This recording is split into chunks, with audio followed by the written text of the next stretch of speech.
kuri uyu wa gatanu mu Kakaro 2024 ishyirahamwe ry'abaforoma mu Burundi abi ryatunganije inyigisho ku banywanyi baryo b'abaforoma mu ntumbero yo guhanahana ubumenyi. Izo nyigisho zikaba zari zerekeye ibijyanye n'uburongozi, aho umwuga w'ubuforoma ugeze, ingene bo kwiga umugwayi abituye n'izindi. Umwe mu bahawe izo nyigisho aratubwira icyo yungutse muri izo nyigisho. Nitwa Hakizimana Pascal, tuma infirmier ku bitaro vy'Ikigutu.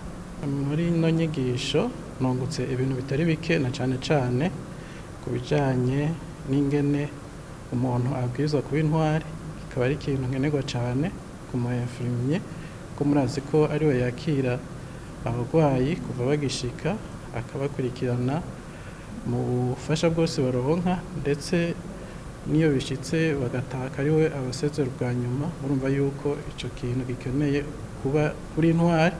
Rero nico gituma wemeza ko tuguke bitari bike. Tungutse kandi kubijanye n'igicapo c'ingene umu infirmier yo kwitaho umugwayi kuva gishika gushika kugeza atasha. Ku vy'ukuri dufatiye ku vyo twize, turagiye ubwa mbere kubishira mu ngiro twebwe nyene, hanyuma tuzobisigurira abandi kugira nabo bashobore kubona yuko mu mwuga wabo wa misi yose babwirizwa kuba imboneza, bakaba n'intwari, ndetse bakitangira abarwayi bategerezwa gufasha mu vyo bajejwe. Peter Taratara arongoye iryo shyirahamwe amenyesha ko umwuga w'uforoma utaratera imbere ngo guko hari urugero rwo kunonosora ico bita niveau de spécialisation mu gifaransa abaganga b'abarundi batarashikako. Ku karorero turafise aba infirmier aribo kandi bafise n'ubumenyi nk'abasage femme n'aba infirmier babaye infirmier bwa mbere, ariko bongera baraba abasage femme. Urumva ko iyo critère ihari ngaha mu Burundi. Hariho nabajya basinziriza abantu, ubwo bumenyi canke iyo critère irahari ngaha mu Burundi. Gusa zijya zindi zibiri aba infirmier bashobora kwakira abantu gukonsulta abo ntabo turaronka. Nabajya abandi twita nurse specialists nabo nyene turashobora kubaronka. Ni ikintu cy'umwanya gusa, kuko ibihugu byinshi biriganako. Usanga igihugu kimwe cigira ku kindi, n'ivyo bihugu bumva ngo birateye imbere barahanahana ubumenyi bivanye naho bageze. Nizere ko hazoshika ahantu izo critère naho nyene ngaha mu gihugu tukaba tuzifise. Hariho ibintu bitari bike byokorwa. Icambere no uko abaforoma bonyene canke aba infirmier boja hamwe bakaboneka, bagatahura ivyo ibikwiye gukorwa, kuko turazi ko kandi sibo bonyene no guteza imbere umwuga w'ubuvuzi. Burya saba infirmier gusa bajeje ubuvuzi, hariho n'abandi dukora imitwe ikoranye.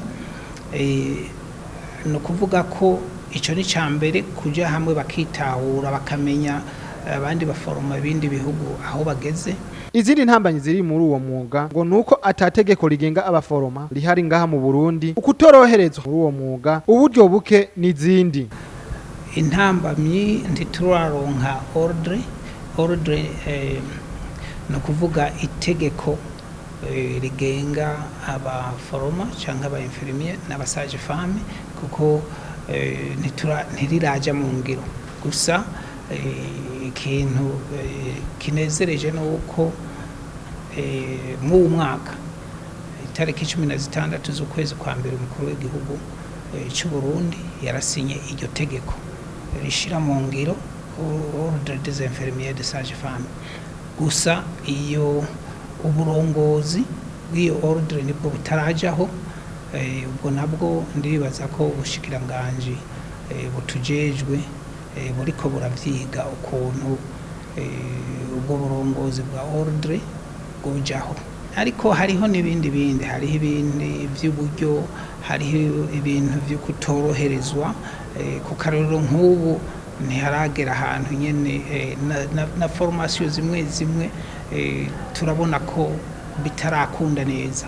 Hariho abaforoma bafise nka A3 bakeneye guhabwa ubumenyi, bakaronka bakaja ku zindi nivo, kuko na mu bindi bihugu niko babigenjeje. Mu bihugu byinshi bahereye hasi, nta bahereye hejuru. bahereye hasi babaye forme mu bitaro ata diplome bafise mugabo imyaka ukuntu yagiye iratera imbere baragiye baratahura ko abo baforoma batagira ama qualification bakeneye kuyaronka bakaja mu mashure bakabyiga iyo rero ni kiri mu bintu dukwiye gukorera ko urumva ko atari twebwe gusa mugabo hariho n'uruhara rwa leta canke rwa minisante. Abahawe izo nyigisho bakaba basabwe ko batoshira imbere inyungu ziboneka ahubwo ko bokurikiza akarangamutima k'umugabo w'ubuvuzi.